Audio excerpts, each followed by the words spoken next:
go.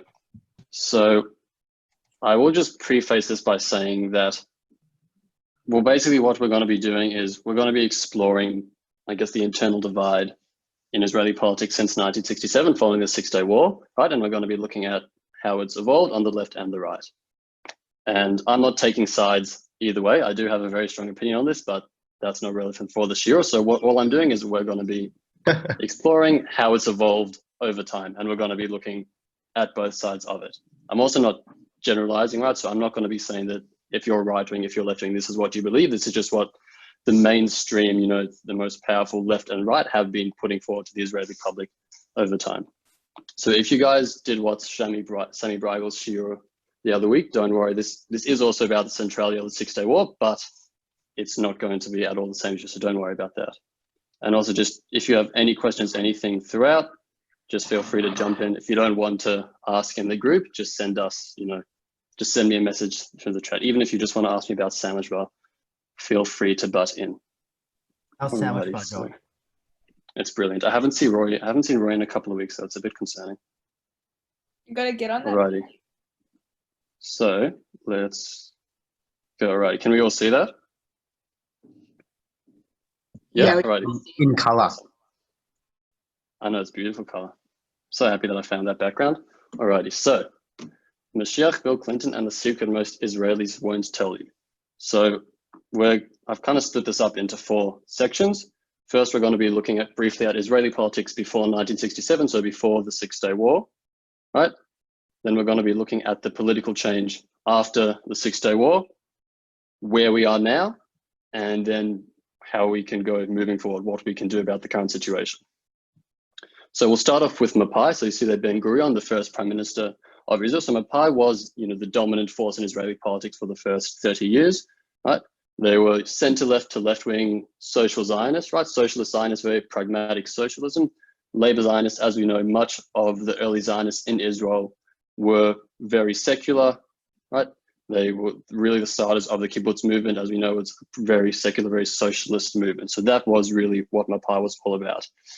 What were the actual policies, right? They believed in a welfare state, large housing subsidies. We have to remember that at the time, Israel was an extremely poor nation, right? You had a lot of Holocaust survivors who had lost everything. You had a lot of immigrants from Arab countries who had been kicked out and also had nothing.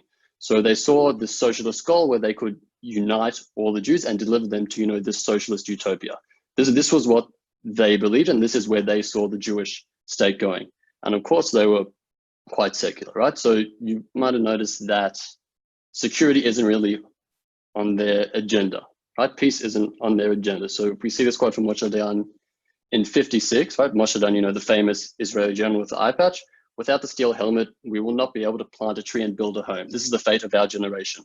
So we can see early on, right, that obviously security is vital, but it's not as important because they see it as a given, right? They see this as an ongoing war. Only 8 years prior, the surrounding Arab states launched a genocidal war against Israel. So this is the reality that they were living. And Shimon Peres was also one of the great leaders of the labor Zionist movement, and also in the early years of Israel. He's saying that the Arab purpose is the destruction of Israel and the annihilation of all the inhabitants. So this is the mindset at the time in the early decades of Israel towards peace, right?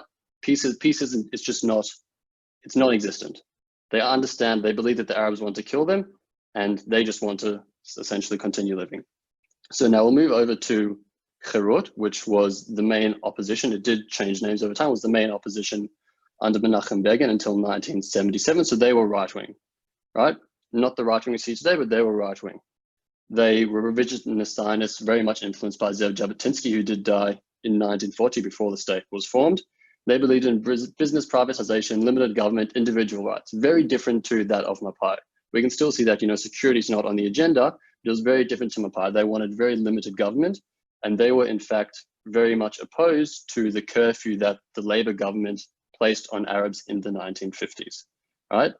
And what's interesting is that Herut believed in the state of Israel on both sides of the Jordan River. So that's including Israel proper today and Jordan. But what's odd about it is that it had nothing to do with religion. Zev Jabotinsky very much believed in diplomacy, and the Balfour Declaration in 1917 that favored the establishment of a Jewish state in the British Mandate of Palestine And then the San Remo Conference in 1920, when it was later confirmed by the League of Nations that the British had control of this mandate in Palestine, the right wing, Zev Jabotinsky Cherut, they believed that the Europeans had promised them Israel, right? They had promised them a Jewish state. It had nothing to do with the Bible. It was diplomatic, and the European world had promised them that they would have the state on both sides of the Jordan. And a lot of them actually viewed, it was at the time called Transjordan, but after the founding of Jordan, a lot of them actually viewed it as an illegitimate state because they thought that it had been established on what was Jewish land. And it was also not particularly religious, right? Menachem Begin did hold very strong views about religion, but Cherut, it was neither here nor there. So what's missing from here? Well, what's missing? You know, as B'nai Kiva, what do we think is missing from this equation so far? Any takers? Like the motivation for the state is not like a religious motivation, like at least within my Zionist like mindset, like a key bit of like my connection to the state is like that we're promised in like Torah and stuff like that. It's like our Jewish homeland. There seems to be a distinct lack of that. 100%, right? So, you know, where is religious Zionism, right? Where on earth are they? They're not left, they're not right. Where are they? So Mafdal, the National Religious Party, this is Chaim Moshe Shapiro, who was their leader for around 25 years or so, right? So Mafdal, which you'll see what it is called now. So they formed a coalition in every government until 1992, right? What's the actual relevance of that? For the first 16 years, they were part of Mapai, right? The Labour, socialist, Zionist, extremely secular government. For the next 4 years, they were part of the Labour Alignment, which was just another formation of Mapai. And then for the 8 years after that, Alignment, which was also just another formation of Mapai, and that became the Labour Party. So for the first 28 years of Israel's existence, the National Religious Party was in a coalition with Labour, right? The socialist Zionists who rejected religion when they left Russia. And now just to really understand what this means, in 2008, Mafdal became the Chabad Yehudi. It merged with other parties to the Chabad Yehudi. And does anybody know who is the head of that party today? That's right. So the head of the Chabad Yehudi today is Rafi Peretz, right? And we know in the last year or so, he said some extremely controversial statements about gay people, right? So this is a party which has now become quite a right-wing religious party that was at the time part of the Labour left-wing government. So what they really did was they brought in a moderate understanding of Judaism to the Israeli public. They were really center to center left for the first 20 or so years of their existence. However, there were obviously nonetheless, you know, religious Zionists that are more what we would associate today. So we have Rabbi Tzvi Yehuda Kook, not the Rav Kook, but his son. And so in May 1967, I believe this was said at Merkaz Rav Yeshiva, I could be wrong, but he's talking to his students and he's telling them about how when the UN partition plan was announced, right, in 1947, Partition Plan 181, he was devastated. Why? Because Hebron, Jericho, Shechem, Bethlehem, everything where the Bible happened, where the Tanakh happened, that had been given to the Arabs, right? He was devastated. He didn't celebrate because he felt that Israel was abandoning its biblical homeland. So there was still very much among some people this longing for the biblical homeland. We had Tel Aviv, we had Haifa, we had Netanya, we had Eilat, right? But where was the biblical homeland? Where was Bethlehem? Where's Ma'at Machpelah and Hebron, right? He's giving a speech to his yeshiva students, telling them that, you know, we need this biblical homeland. And now what happens 3 weeks later? 6-Day War. Yeah, bingo, 6-Day War, right? So just a quick rehash of 6-Day War. It was largely a build-up from Egypt and Syria, but also Jordan, where they were essentially, there was concerns of another Holocaust in Israel. There was the saying, you know, the last one out should turn off the lights. The Israelis were scared of another Holocaust. People who had just made Aliyah were fleeing by the dozen, and miraculously, on the first day, Israel wiped out essentially all of Egypt's air force and went on to conquer Sinai Peninsula, Gaza Strip, Judea and Samaria, and Golan Heights, right? And this was all in 6 days. It was miraculous. Now, just to give kind of a geographical understanding of what that means.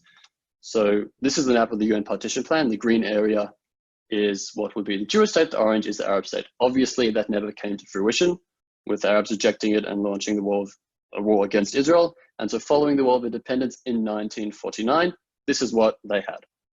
So the Jews wasn't really Israel yet, had managed to, I guess, expand areas for really vital security reasons, and this was the land they had. Now, following 1967, the 11th of June 1967, all of a sudden Israel's literally tripled in size, right? We've captured Sinai, Gaza, Judea and Samaria, and the Golan Heights from Egypt, Jordan, and Syria. But in particular, we're going to be focusing on the capturing of Judea and Samaria and how that has really changed Israeli politics ever since. And there's been this crazy internal debate raging on since then. So to see, this was where there was really an immediate reaction on both sides. So first, we're going to look at the reaction, not from the right wing, but from the religious Zionist community. So Yoel Ben Nun, who was one of the founding fathers of Gush Emunim, was really, the first settler movement, or the main settler movement, which has kind of now disappeared. But in the 60s, 70s, and 80s, this was the settler movement to build settlements in Yehuda v'Shamron and to reestablish Gush Etzion block. So we can see he said that in 1967, it was already clear that the national religious community was completely devoted to Greater Israel. Immediately, they thought, you know what, we have this land, this is unbelievable, we've been waiting 2,000 years for this, we're not leaving, right? This is our destiny. And similarly, Mika Goodman in his book Catch 67, which is really by far the most comprehensive analysis of, I guess, this internal political debate since 67, he said that in only 6 days, the world of religious Zionists was created anew, right? They saw this as nothing less than a biblical drama. Now, to take this into context, remember, only 3 weeks before, what does Rav Kook's son, Rabbi Tzvi Yehuda Kook said? He said, where is Hebron, where is Shechem, where is Jericho? 3 weeks before, and this was, no one was even contemplating capturing any more land, liberating Judea and Samaria or East Jerusalem, right? And then all of a sudden, out of nowhere, from the depths of fearing another Holocaust, they find all this land in their hands. So really, they didn't just see this as, a miracle. They saw this as they were entering the times of the Moshiach. Oops, sorry, my bad. Not that Moshiach. Oh, sorry. No, definitely not that one. There we go. So they thought that they were entering really the times of the Moshiach. Don't worry, that picture is not real, but just for those who aren't sure, that is the Dome of the Rock there. So that's the golden dome on top of Temple Mount. They thought, you know what? We're entering time. We are literally living in the times of redemption. The Moshiach is coming. We are writing the new Tanakh. We are going to, do we have a question? Do we have a comment? Exactly, Amen. They really thought that they had entered the time of redemption. Okay. And so how did this really belief kind of evolve over time? So this is Hanan Porat, who was really the leader of the Gush Emunim movement. So Rav Kook, not his son, Rav Kook, his writings were very mystical and messianic, but religious didn't really buy into them as much. He had this idea that secular Jews, right, especially, these labor socialist Zionists, were subconsciously religious. They were fulfilling prophecy, even though they didn't know it, right, through settling the land. A lot of people didn't buy into that, but following the victory in the Six-Day War, Rabbi Tzvi Yehuda Kook really revived these writings, right, in the 70s, and they became quite popular.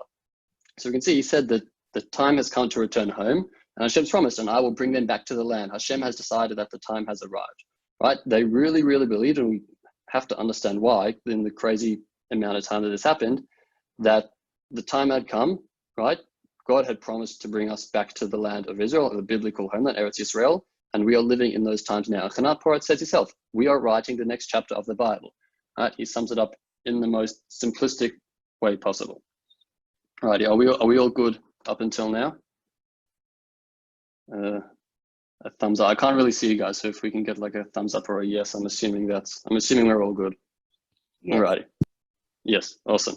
Thanks, Buzzer. So they really thought they were living, in the next stage of the Bible. Question. Okay. Alrighty.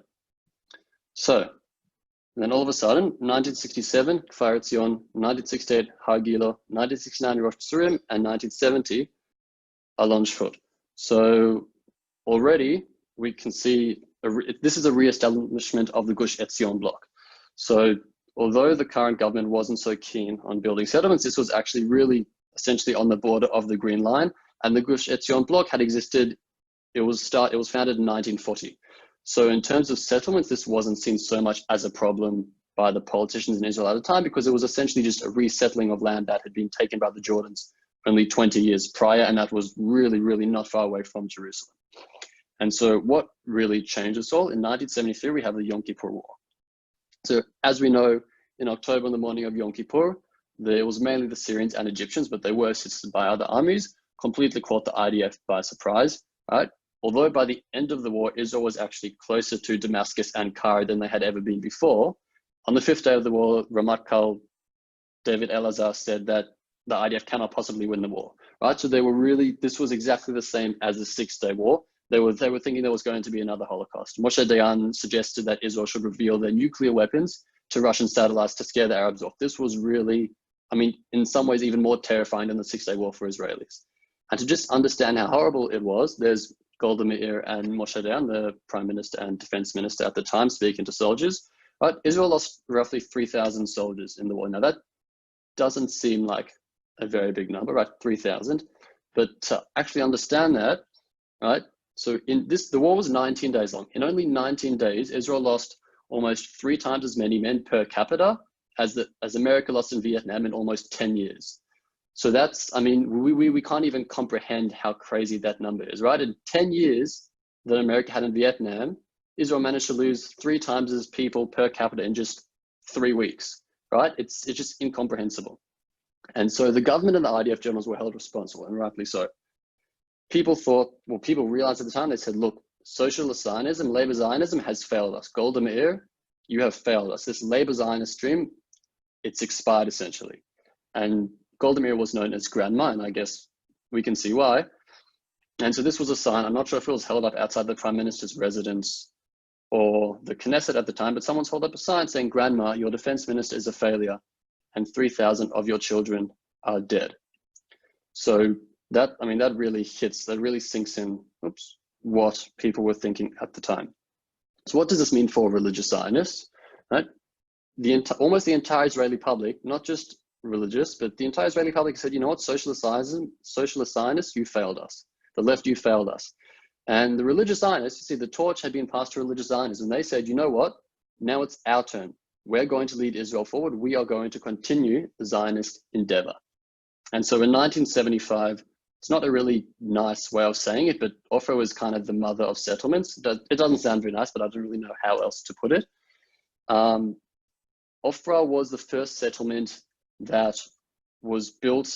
It's north of Ramallah. It's really in the heartland of a Palestinian built up area. And it was extremely controversial at the time. And it was the first settlement that really gave way for other settlements that would otherwise have been known as illegal under Israeli law. So this was really the start. With the left having faltered, Gush Emunim really took advantage of this, and they saw, you know, this is our opportunity to start building settlements, and Ofra was really the beginning of everything.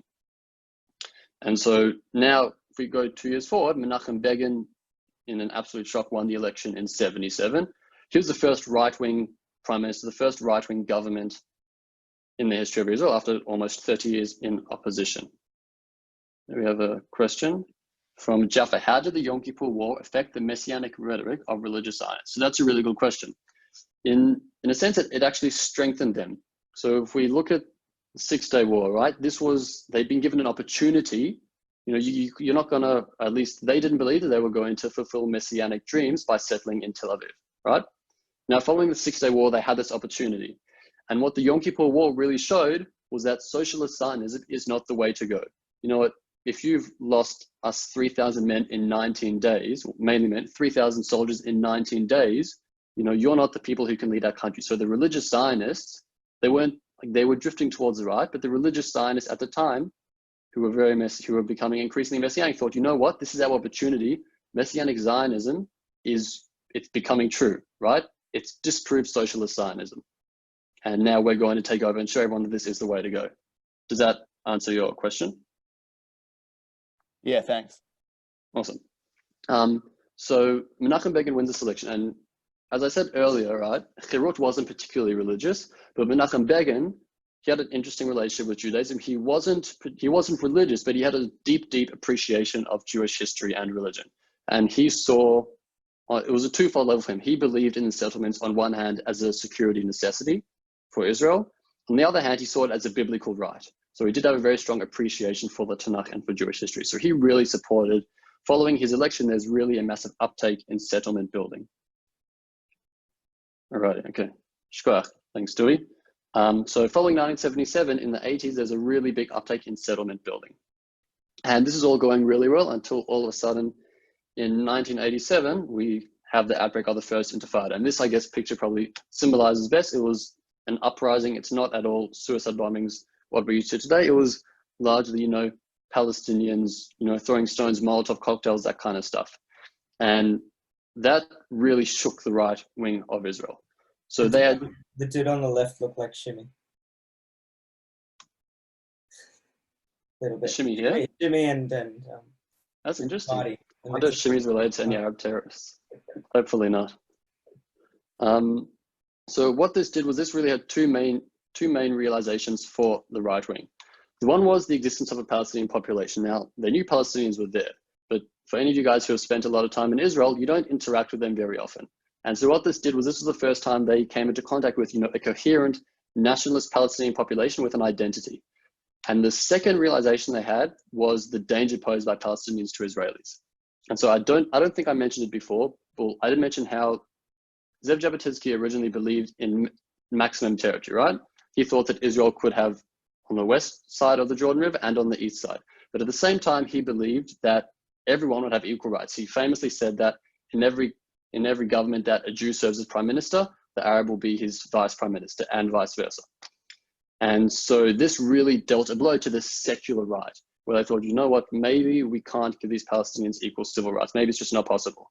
But at the same time, it really strengthened the religious right because they were never so much concerned with this equal civil rights war. They were just simply trying to, bring about prophecy. So this really damaged the secular right, while the religious Zionists on the right really became much stronger. And we're going to skip forward quite a bit. So from Eddie, was there violent opposition in Israel between 73 to 87, or was it a peaceful time? Eddie, I'm assuming you're meaning from the Palestinians? Yep. Okay, so let's get rid of this. So I guess there was never really a peaceful time. There hasn't really been a peaceful time in Israel. I'd say the last 5-10 years or so has really been the best time that Israel's had.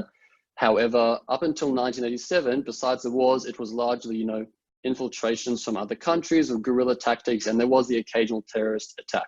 There were buses that had been kidnapped and stuff like that, but nothing to this extent. Israelis could manage with that. They could manage with the occasional terrorist attack here and there, right? Which, of course, 73 to 87 was not a quiet time in that sense. There was always ongoing terrorism, but this was really a massive explosion where they had never seen a united Palestinian people who were so opposed to the IDF ruling over them.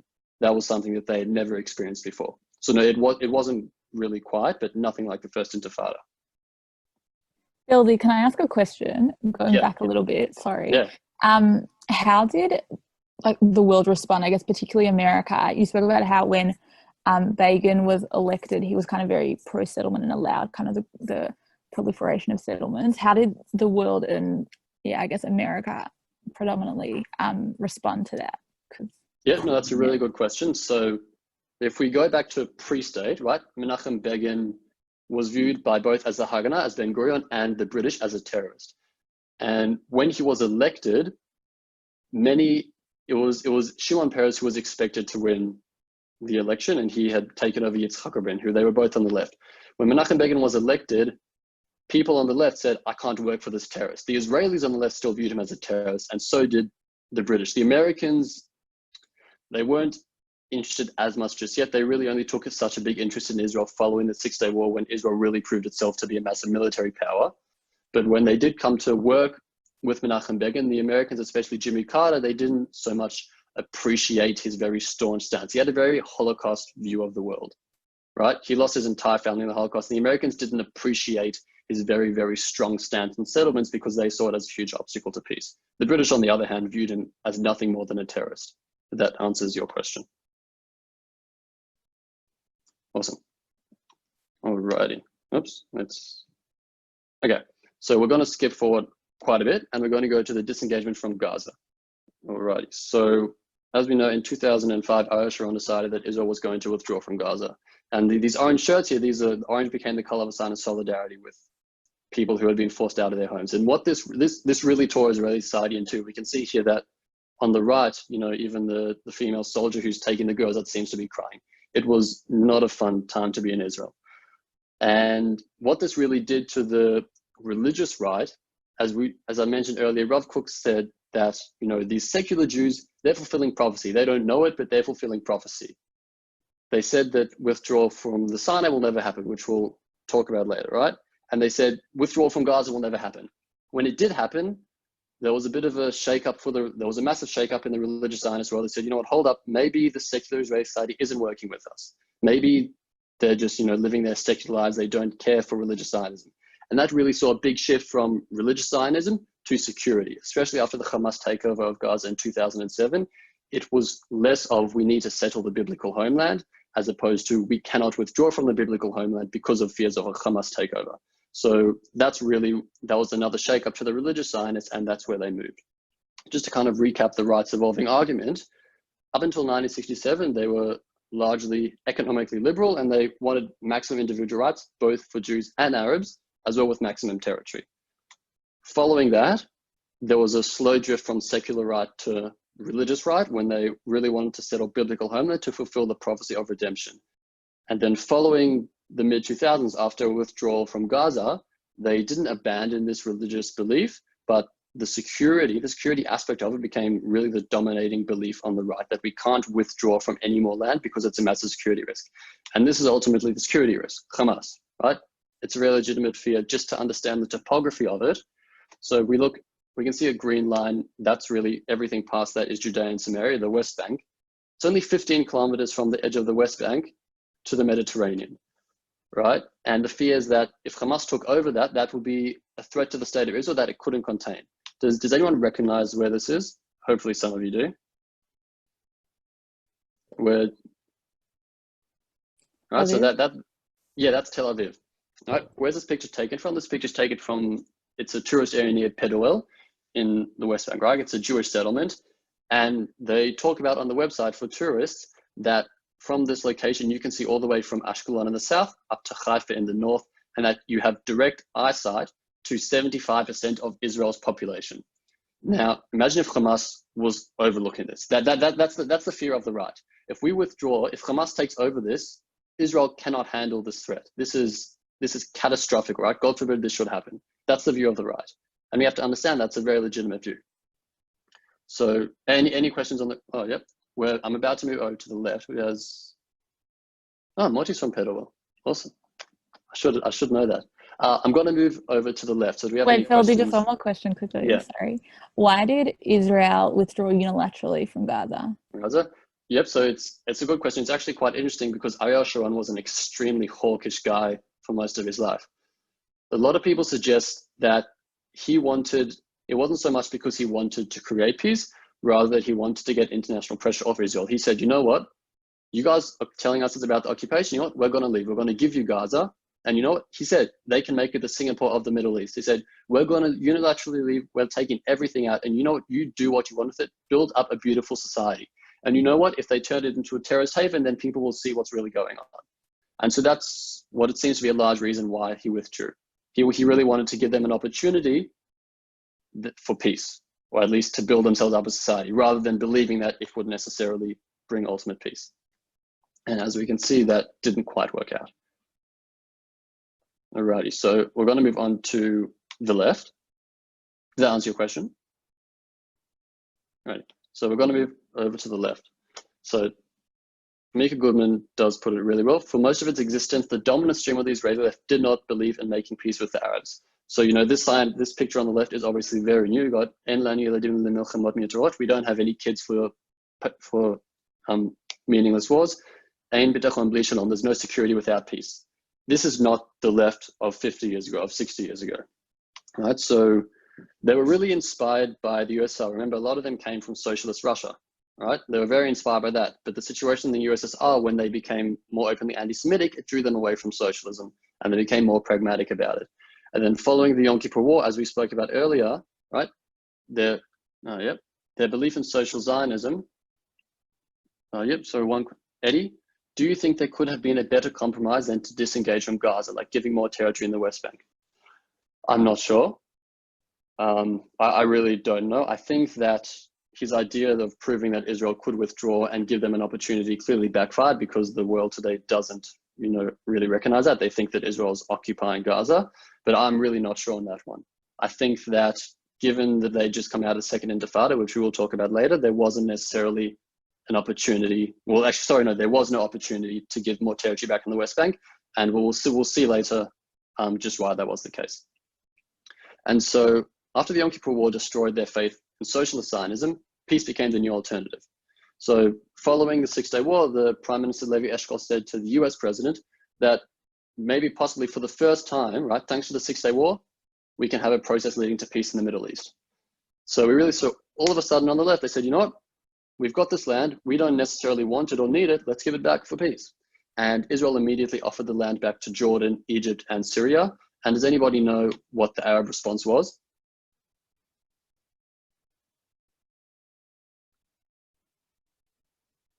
Yeah, Eddie, no, no, no. So the Arab League summit in Sudan in 1967, the infamous three no's, no peace with Israel, no recognition of Israel, and no negotiations with Israel. And just to top that off, an official Egyptian government broadcast from the time, the Arab masses will never let any responsible Arab person remain alive who would dare negotiate with Israel.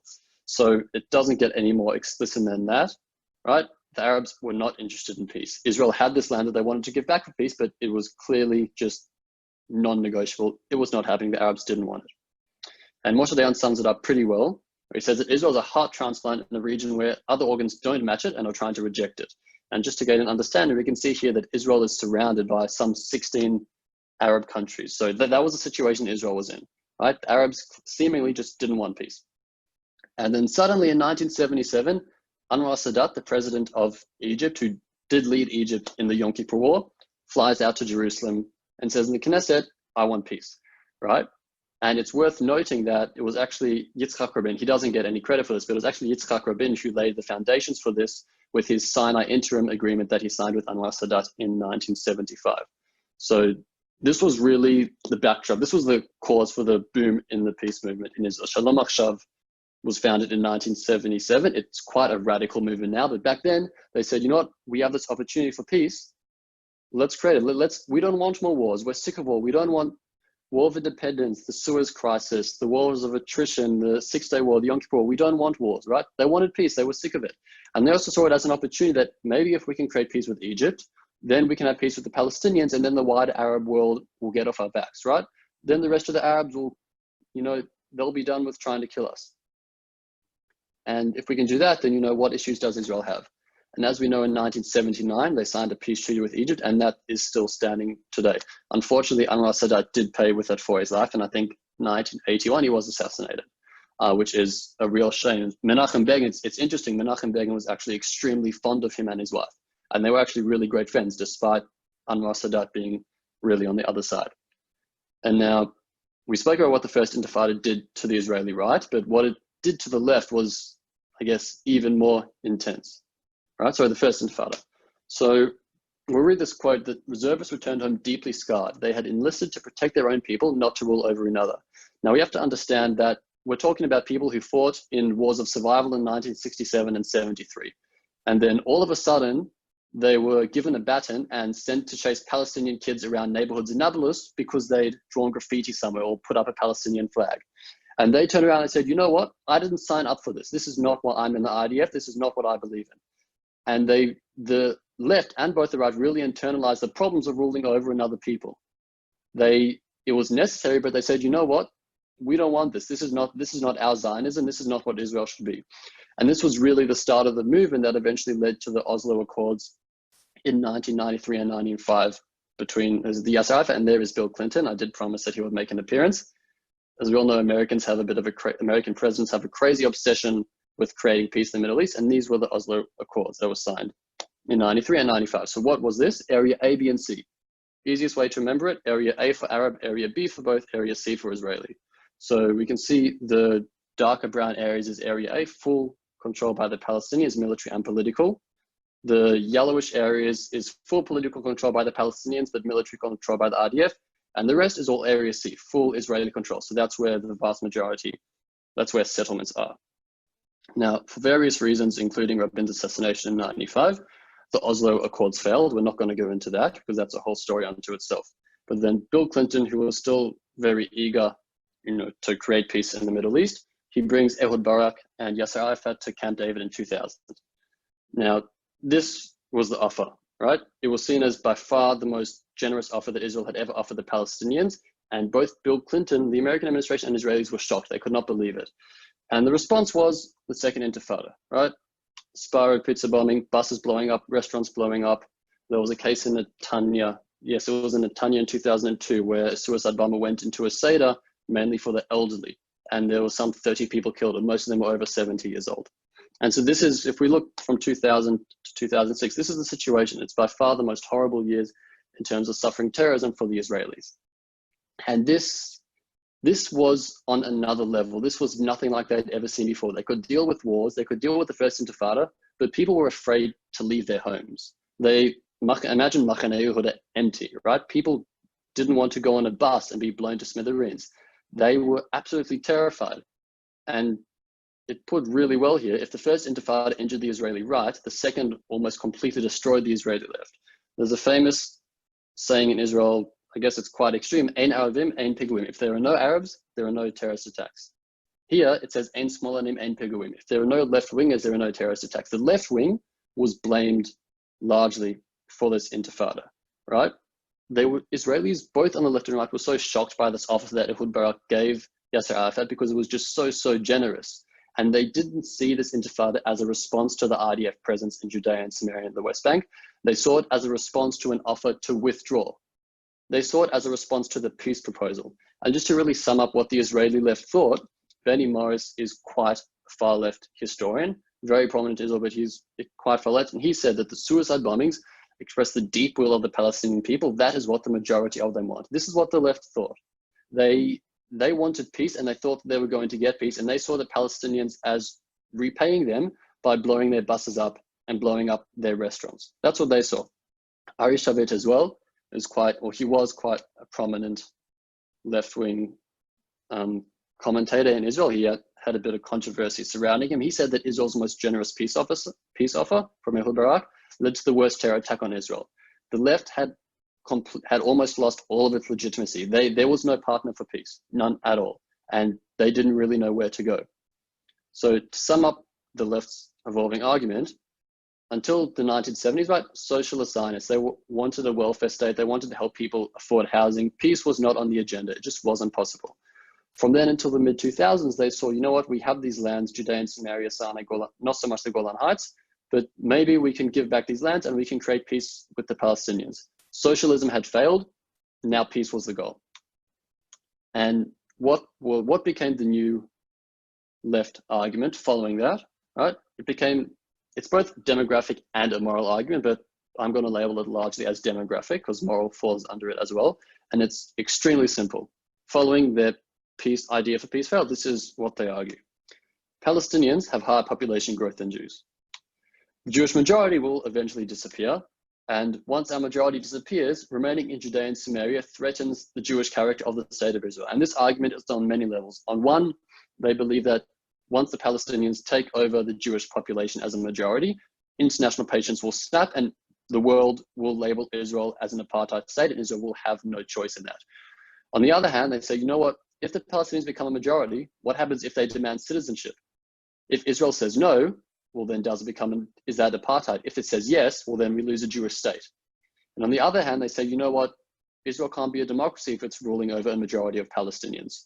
So that's the new argument for the left. And we can see there why it's both about demographics and it's also about morality, because morally, can we rule over a majority people? Can we be a minority ruling over a majority that doesn't want us there? That's the question. And Professor Arnon Sofer, he's quite a well-respected professor. He works at the University of Haifa. He teaches the Chavat Salot program, which is an extremely, extremely prestigious program for Modi'in, for the IDF intelligence unit. And he's a demographer. He says, I performed a cold calculation. We are facing the end of the state of Israel. So this is what he said, and this is very much accepted amongst the mainstream in Israel, that the Palestinians breed. They do have kids at a much higher rate than us. And he said, you know what, one day they will take over us. So do you have any questions up until here? No, right, awesome. So we've had a look at both the right and the left and how they have evolved over time. So I guess the big question, right? What's the secret that Israel's that Israelis aren't telling us? Does anyone want to have a stab at it? What's the secret that they're not telling us? It's not so much a secret. It's more just not discussing Israel, but what is it? In terms of what? Well, surrounding Judea and Samaria. What are most Israelis afraid to tell us? What are they not talking about in public? Oh, we have a... Okay, Eddie, its historical claim to Israel will trump everything it does to Palestinians. Is that, are you saying that you believe that, or you think that's what the Israeli secret is? That's a secret? So not quite, no. That is, I guess, an argument that a lot of people do have, but that's not quite the secret. Does anyone else want to have a go at what the secret might be? Yeah, that's all right. So it's not as much a secret as they just don't talk about it. The truth is, they don't know what to do, right? And I'm not talking about the far left and the far right. The vast majority of Israelis, they don't know what to do. The recent poll showed that 70% of them don't want to rule over Palestinians and in Judea and Samaria, but a very similar amount also are scared to withdraw. So we've got this conflict where they don't see a way out, right? And don't worry, these two images aren't being compared. I'm just showing, I guess, the fears on both sides. So both the left and the right, the arguments have been proven wrong over time. The vast majority of people on the right and the religious right don't believe that settling Judea and Samaria is going to bring us the Moshiach anytime soon, as they used to. And the people on the left, the vast majority, don't believe that peace is coming anytime soon. They don't see a partner for peace. So now, instead of promoting their, we want liberty, we want limited government, we want economic freedom, we want subsidy housing for everyone, instead they promote avoiding their worst fears as their political goals. That's really the centrality of the argument surrounding it. The left and the right, their political goals aren't so much goals as they are trying to avoid fears. The right fears that withdrawal from Judea and Samaria would create a catastrophic security threat. And obviously we can understand that looking at the map of what land Hamas could potentially control, God forbid, and looking at what happened with Gaza. Meanwhile, the left fears that not withdrawing is an existential threat to the Jewish state out of the demographic problem that one day, Palestinians will become a majority and the Jews will be a minority. So we can see they in essence, they contradict each other. The right says we can't withdraw because Israel will have an existential threat. The left says if we don't withdraw, Israel is going to have an existential threat. So the question is, who's right? And we've got, I guess you guys can give your, we've got time to, I guess, have a discussion, a very quick discussion about it if you guys want, on who's right. Although we don't have to, because that could really go into a really long chat. Who's right? What do you guys think?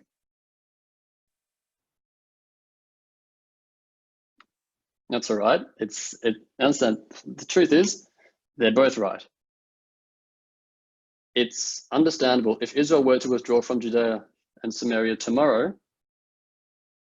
Okay, Eddie, I always thought that if the unity government joined with the Palestinian Arab Party, it could potentially lead to a road of peace. It's all about the government. So yeah, that's very true. I mean, as we said earlier, Zev Jabotinsky genuinely believed that when there was an Israeli prime minister, the deputy prime minister could be Arab and vice versa.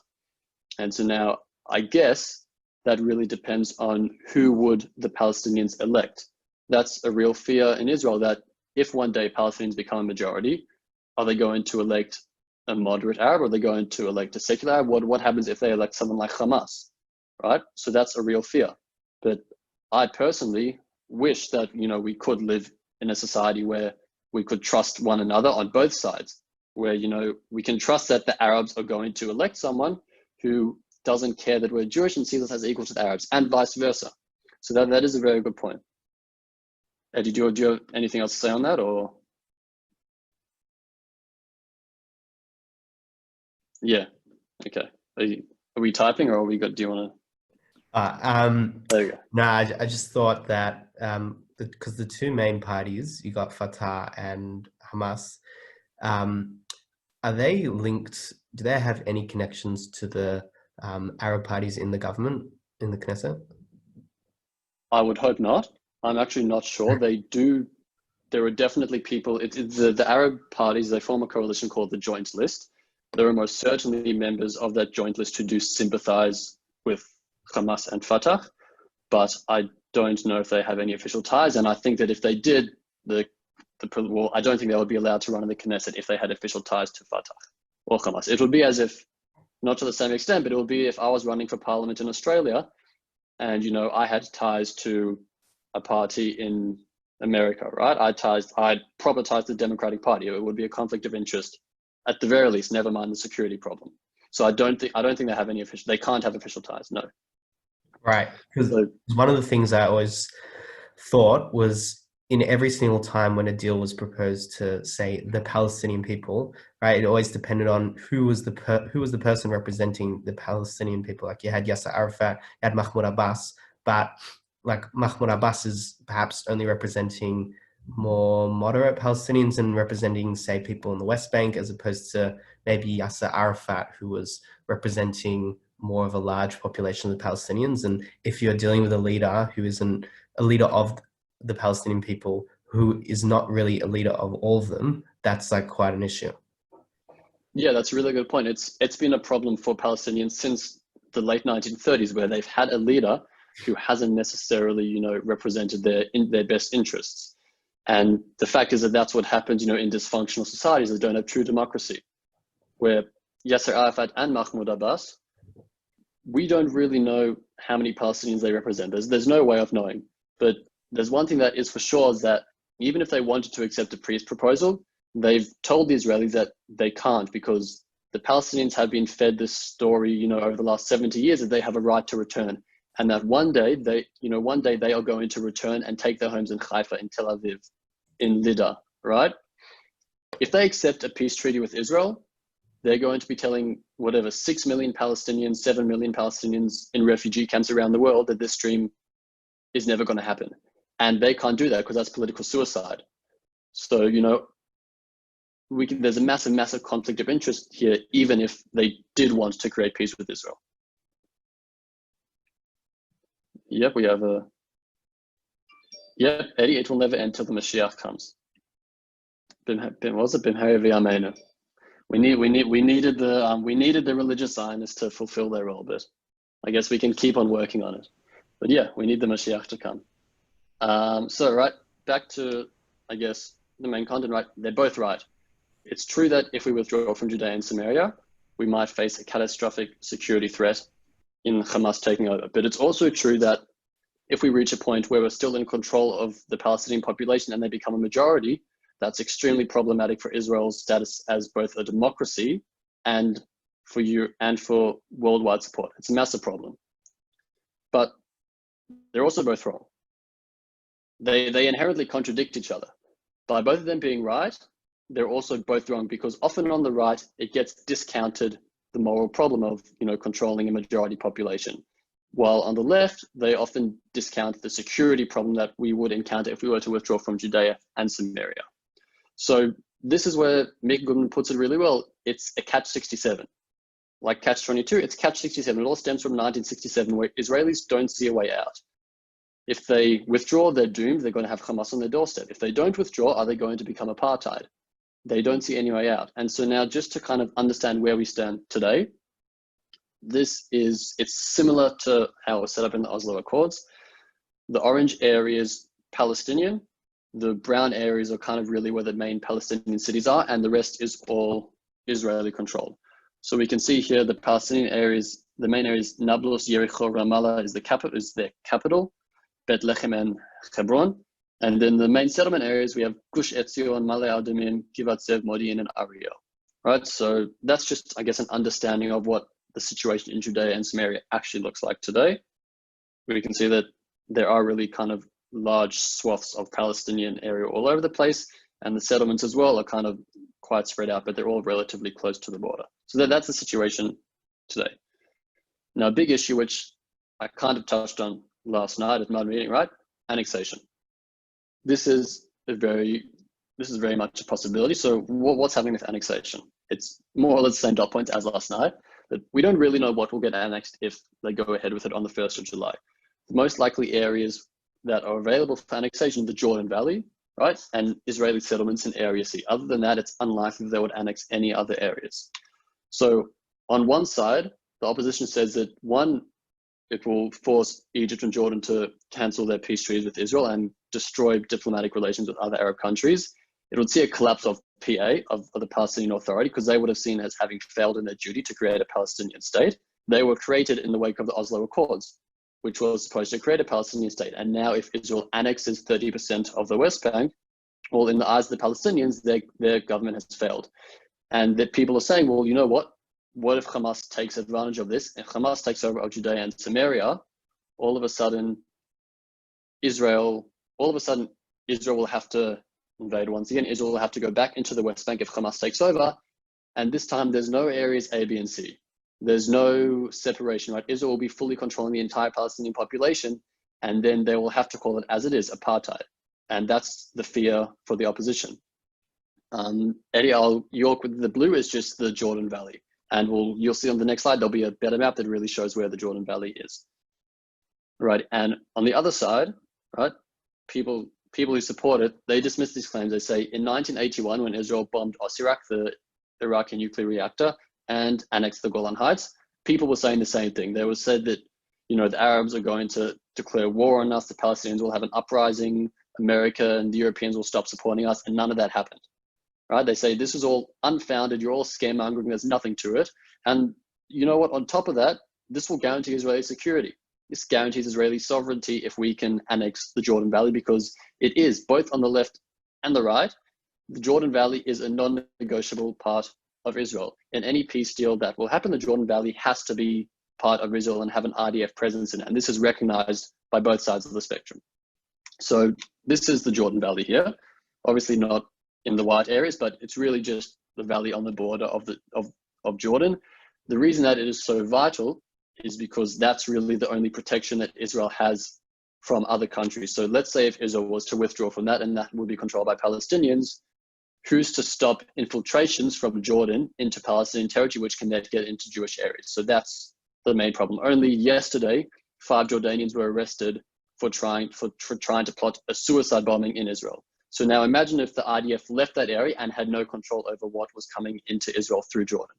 So that area is the most likely area to be annexed, but we don't know for sure. And obviously, we really don't know, but places like Ariel, Modi, Nilit, Gush Etzion, Male Adumim, Givatzev, these are also places that could very well be annexed by Israel because they're close to the Green Line. They're seen as really non-negotiable areas for Israel once a peace treaty is reached. Just a question. In terms of annexation of parts of Israel, has there been an amount of land that, you know, they've said that needs to be annexed, or is it more like one area, or is it like the amount of land, if that makes sense? Yeah, no, so that's a good question. So the total area that they're kind of talking about as in the maximum that's most likely to be annexed is 30% of the West Bank. So that's, I guess, when you add up the Jordan Valley, right, this area circled, and the settlements, that adds up to roughly 30% of the West Bank. But ultimately, we have no way of knowing how much they will annex if they do annex it. So the maximum realistically is 30% of the West Bank. Does that answer the question? Yeah, thank you. Yeah, so we can't imagine them going past 30%. So final slide, we're just going to look at, you know, where can we move from here? So do we have any questions before we look to solutions for the future? Alrighty, so Sorry. moving towards, yeah. What does annexation entail? Does that just mean bringing in the military and having military presence there?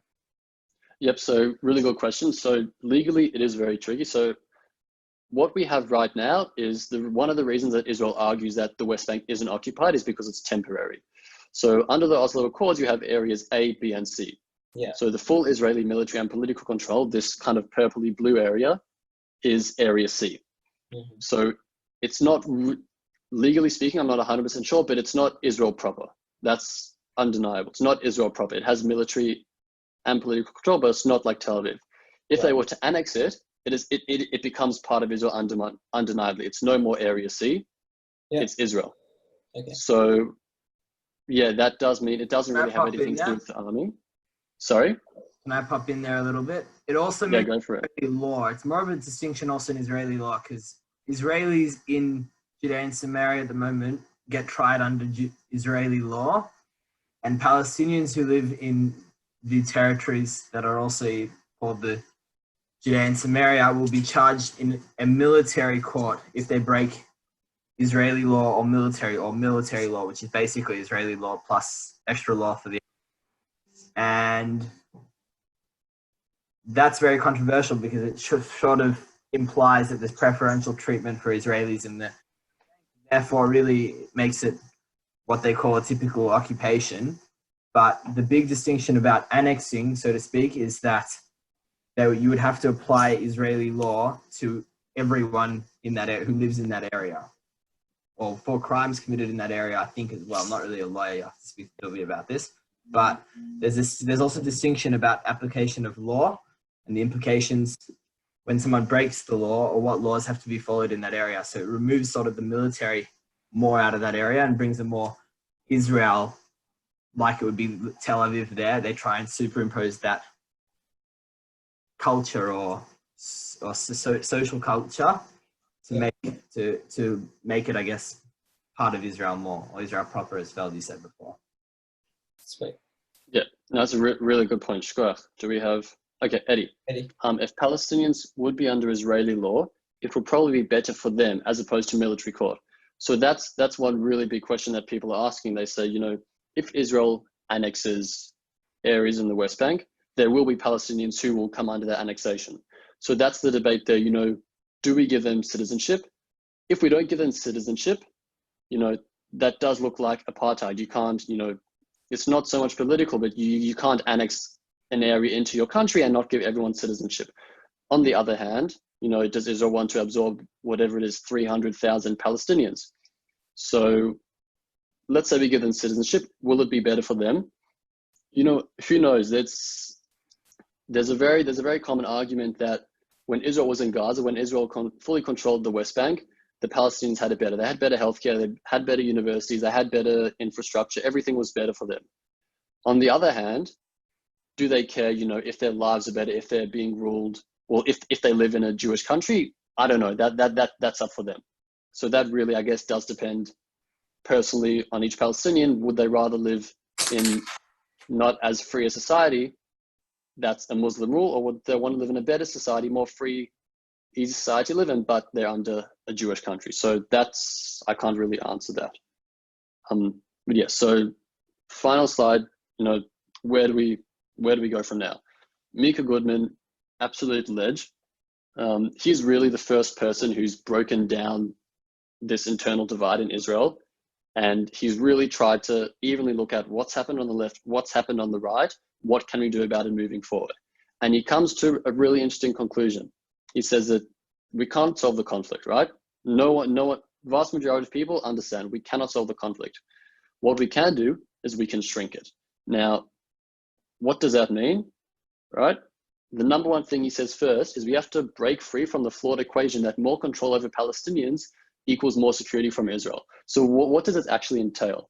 He did a lot of rounds of interviews with RDF generals, politicians, and he came up with an 8-step plan and had 8 ideas where they can shrink the conflict. So what does that mean? What we have to understand from an Israeli point of view, right, is that Palestinians have grievances, right? They might be justified and they're necessary on our half, but they have grievances. To give an example, when I was in Ramallah, on the bus leaving, right, all the Palestinians had to get off and us tourists stayed on. The bus left, went through the checkpoint, and the Palestinians had to stay there, and they would have had to be checked out by the soldiers, get on another bus, and then go through. To add on to that, they know that they are only leaving Ramallah at the will of the RDF. If the RDF wants to shut it down, which it can for security reasons, and is justified in doing so, they can't leave, right? They can't leave Ramallah. They might take them 10 minutes to leave, it might take them 3 hours to leave. And no matter how justified it is, it's humiliating for them. It's necessary. I wouldn't have it any other way, but it's humiliating for them. So what Mika Goodman suggests is that if Israel has a way where it can reduce grievances of Palestinians, make life easier for them without compromising Israeli security, we should do that. So I'll only give you guys one example. And the one example is he has of roads that would cut through Israel. They would cut through Israeli settlements. So they bypass Israeli settlements and they cut through the checkpoints and they only go directly from one Palestinian city to another. So if we go back to the map, we can see the Palestinian areas aren't contiguous, right? There's always some sort of purple in between them. If you want to go from Ramallah to Bethlehem, it should only take you maybe, half an hour, 45 minutes, but it can take them up to 8 hours, depending on the traffic at the checkpoints or if Israel's closed roads down. So what the idea is that they can create direct roads that bypass all of that only between Palestinian towns. And what that does is it just makes life easier for them, right? And this is a plan that's been sitting in the drawer of IDF generals for quite a few years, and the IDF Central Command and Planning Directorate, right? I don't know why it hasn't been implemented, right? But it's the idea that, you know what, let's make life easier for them and it won't affect our security in any way.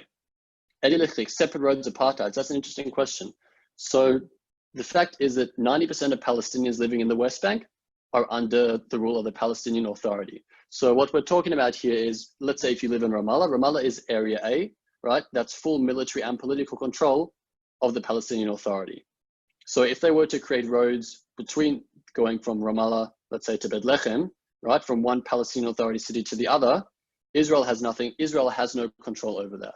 They can enter militarily if they need, but they have no control over that. So it's all the time on those roads, they're still under control of the Palestinian Authority.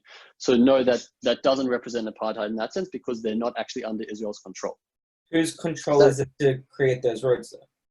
So obviously Israel would fund those roads, right? And they wouldn't just be simple roads, they would have very big technological infrastructures that would, ensure that they can actually see what's going on there.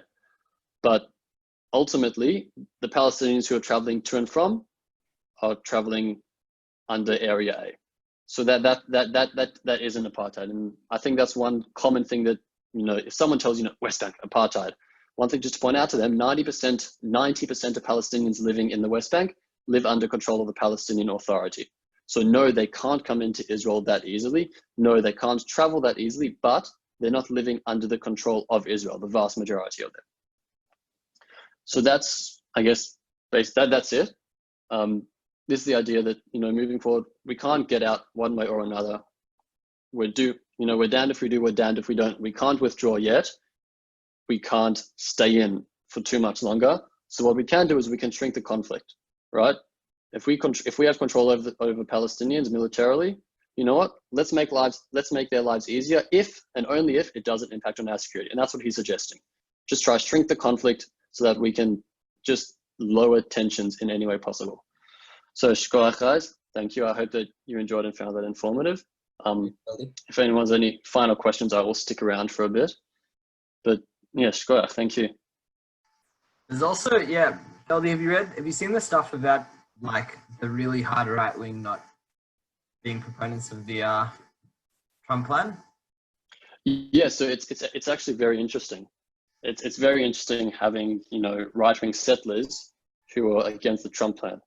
On one hand, we can understand because, they've never wanted to give up any land, right, to the Palestinians. And on the other hand, it's also a bit confusing because they have this opportunity where, they can annex the vast majority of lands where they're living in. It's interesting. And I know they've got a lot of tension with Bibi right now.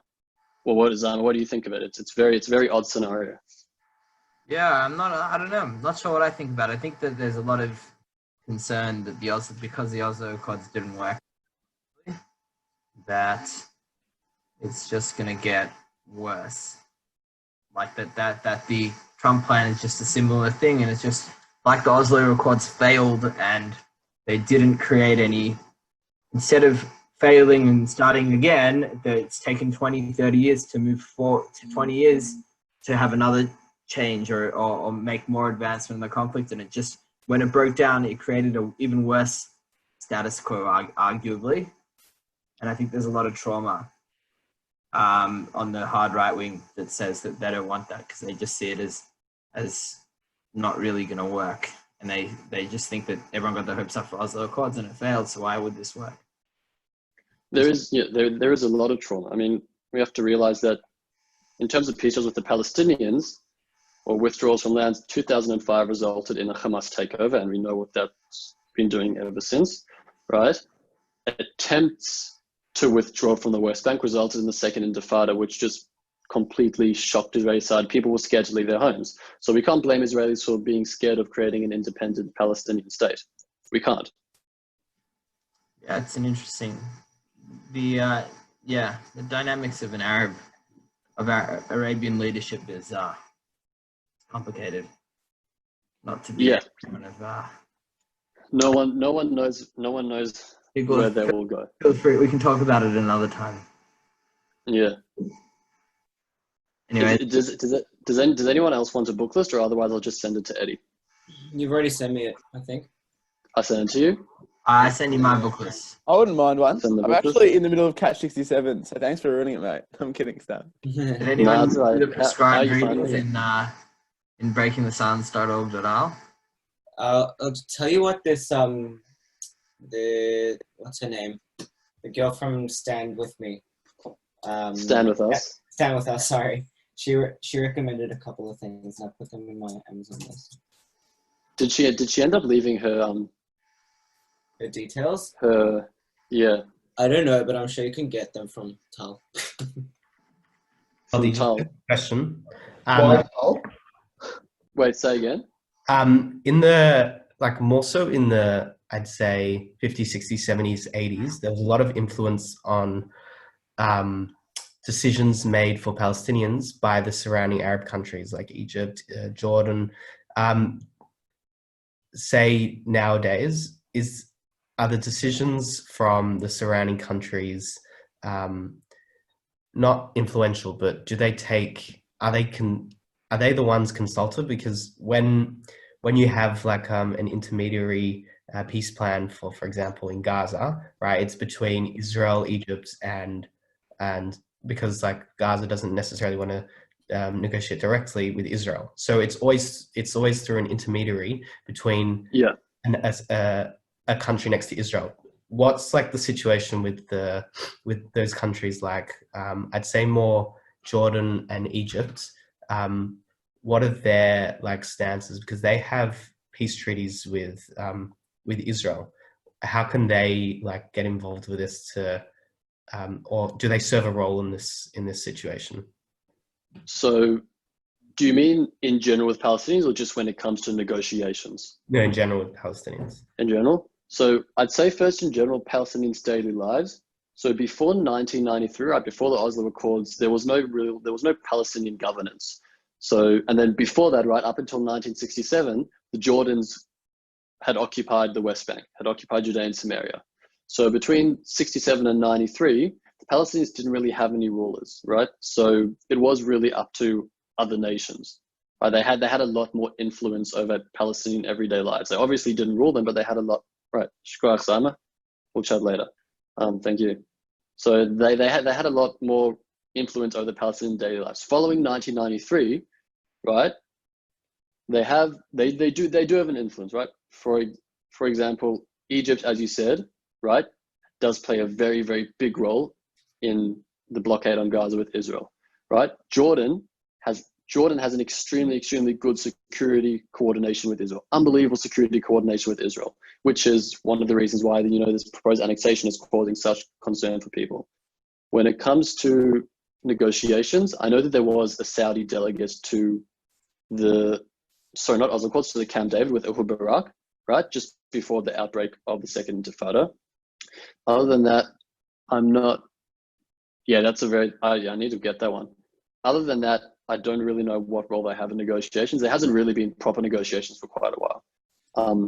But now that the Palestinian Authority, they're all the Palestinian people, the other Arab countries, they can only have so much influence. It's like, Russia, I guess, trying to influence what's going on in other countries surrounding it. But for example, the Waqf controls Temple Mount, and the Islamic Waqf is controlled by Jordan. And Turkey has been having a lot of influence lately on the temple in East Jerusalem, right, which Israel is very concerned about. So now it's been revealed that they're negotiating with Saudi Arabia to possibly give Saudi Arabia a lot more control in East Jerusalem to combat Turkey's influence. So it's all very undercurrent, right? They can't have any explicit influence on what's going on in Palestinian lives. It's all very undercurrent. But at the end of the day, in my opinion, I don't think they care for Palestinians in the slightest. The Arabs see Palestinians as a backward people who have been sitting in refugee camps for 50 years. for 70 years, they just dislike the Jewish presence there. That's my opinion. I don't think they really have any sympathy for the Palestinians. Do you think that like this whole situation will change with the elections? How Gantz is going to come? You know, like, do you think that will change? And like once that's annexed, like parts of Israel, can you theoretically like de-annex? Like, is that a thing? So with Gantz, for one, knowing Bibi, I wouldn't be surprised if he finds a way out of Gantz becoming prime minister.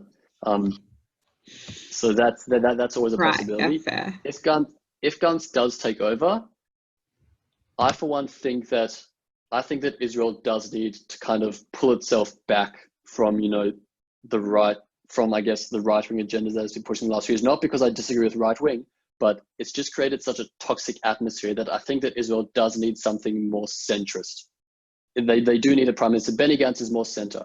Israel needs more of a centrist prime minister just to kind of calm everything down at the moment. So I really hope that if he does take over, he can kind of bring a more balanced perspective to the table, right? That's a kid. She was in an ad called Fascism for perfume a couple of years back.